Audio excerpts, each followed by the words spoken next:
Management में economics को हम पढ़ते हैं, जहाँ इसका नाम मैनेजरियल इकोनॉमिक्स रखा जाता है।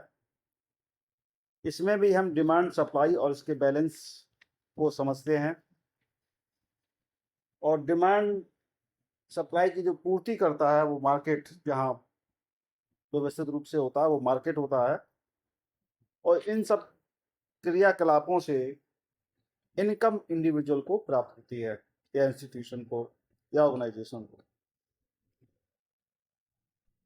यहाँ वस्तु एवं सेवाएं, गुड्स एंड सर्विसेज का उपयोग करके कंज्यूमर एक यूटिलिटी प्राप्त करता है। यूटिलिटी की इकाई यूटिल मानी जाती है। वैसे तो इकोनॉमिक्स एक स्वतंत्र विषय है, जिसे मास्टर लेवल तक स्वतंत्र रूप से पढ़ाया जाता है, और मैनेजमेंट में इकोनॉमिक्स की बड़ी भूमिका रहती है, जिसमें ऑर्गेनाइजेशंस की इकोनॉमिक कंडीशंस, वहाँ पर डिसीजन लेने के लिए उनकी प्रमुख शब्दावलियों और प्रमुख कंटेंट को समझना पड़ता है, ताकि कोई भी डिसीजन अच्छे से लिए जा सकें। यूजीसी नेट लेवल में प्रीवियस ईयर के एमसीक्यूज में मार्जिनल और एवरेज प्रोडक्टिविटी से संबंधित क्वेश्चंस आए हैं। कांस्टेंट नेगेटिव स्लोप संबंधी क्वेश्चन आए हैं। GDP, NNP, net national product होता है जो, पॉजिटिव इनकम इलास्टिसिटी, इनसे संबंधित क्वेश्चंस आए हैं।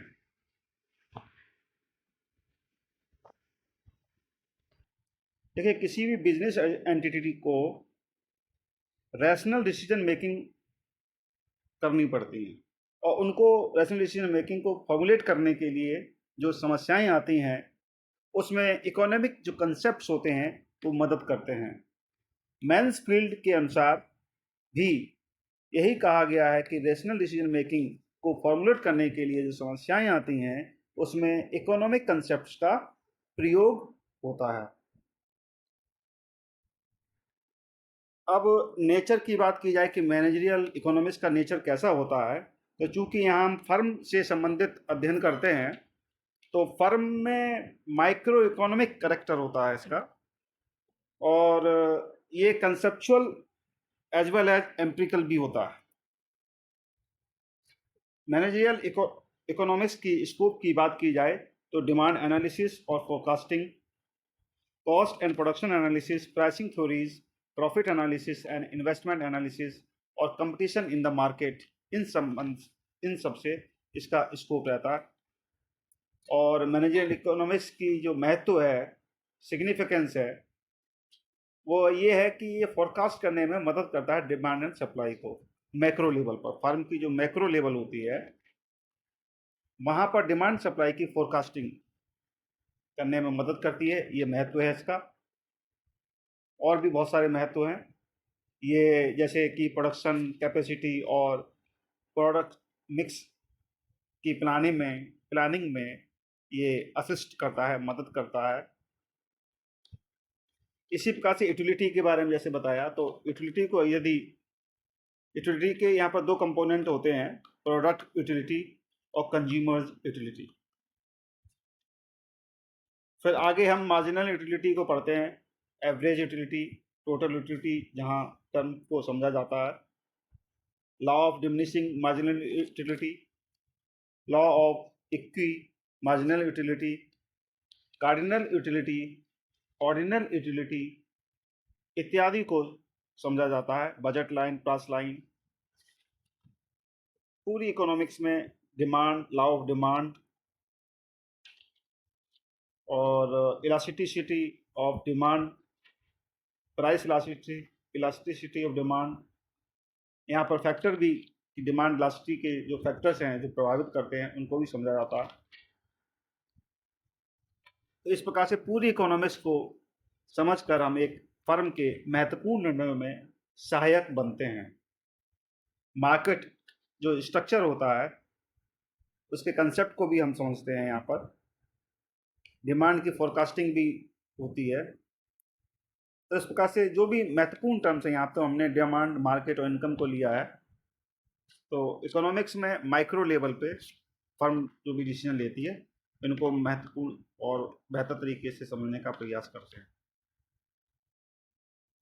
मार्केट स्ट्रक्चर के टाइप की यदि बात की जाए तो परफेक्ट कंपटीशन वाला मार्केट होता है, प्योर मोनोपोली होती है जहां प्राइस डिटर्मिनेशन किया जाता है, डिग्रीज ऑफ प्राइस डिस्क्रिमिनेशन भी पाया जाता है, मेजर्स ऑफ मोनोपोली पावर होती हैं। ओलिगोपोली भी एक मार्केट का प्रकार होता है, मोनोपोलिस्टिक कंपटीशन भी होता है। और मैक्रो इकोनॉमिक्स में हम मैक्रो इकोनॉमिक्स की इम्पोर्टेंस समझने के साथ नेशनल इनकम को समझते हैं, जहां जीडीपी जीडीपी की कैलकुलेशन और जीडीपी कितने प्रकार की होती है, जैसे रियल जीडीपी, नॉमिनल जीडीपी और जीडीपी के कंपोनेंट्स को भी समझने के बाद फिर इनका कैलकुलेशन किया जाता है। और जो कंपोनेंट ऑफ नेशनल इनकम है वो corporate profits, rental income, proprietors income, net interest, employees compensation, personal या private income, disposable income, real income, per capita income इत्यादि आते हैं नेशनल इनकम के कंपोनेंट्स में। अच्छा, नेशनल इनकम को नापने के लिए कई विधियां प्रचलित हैं, तो इनको हम जैसे प्रोडक्ट अप्रोच के द्वारा या इनकम अप्रोच के द्वारा, एक्सपेंडिचर अप्रोच के द्वारा नापने का प्रयास करते हैं। इन्फ्लेशन क्योंकि इसमें शब्द है और इम्पोर्टेंट शब्द है, तो इन्फ्लेशन भी कई प्रकार के होते हैं, creeping inflation, walking inflation, core inflation, galloping inflation, hyper inflation, stagflation, disinflation, wage inflation इत्यादि होते हैं। जहां इन्फ्लेशन का जब मेजरमेंट किया जाता है तो जीएनपी डिफ्लेटर मेथड अपनाया जा सकता है।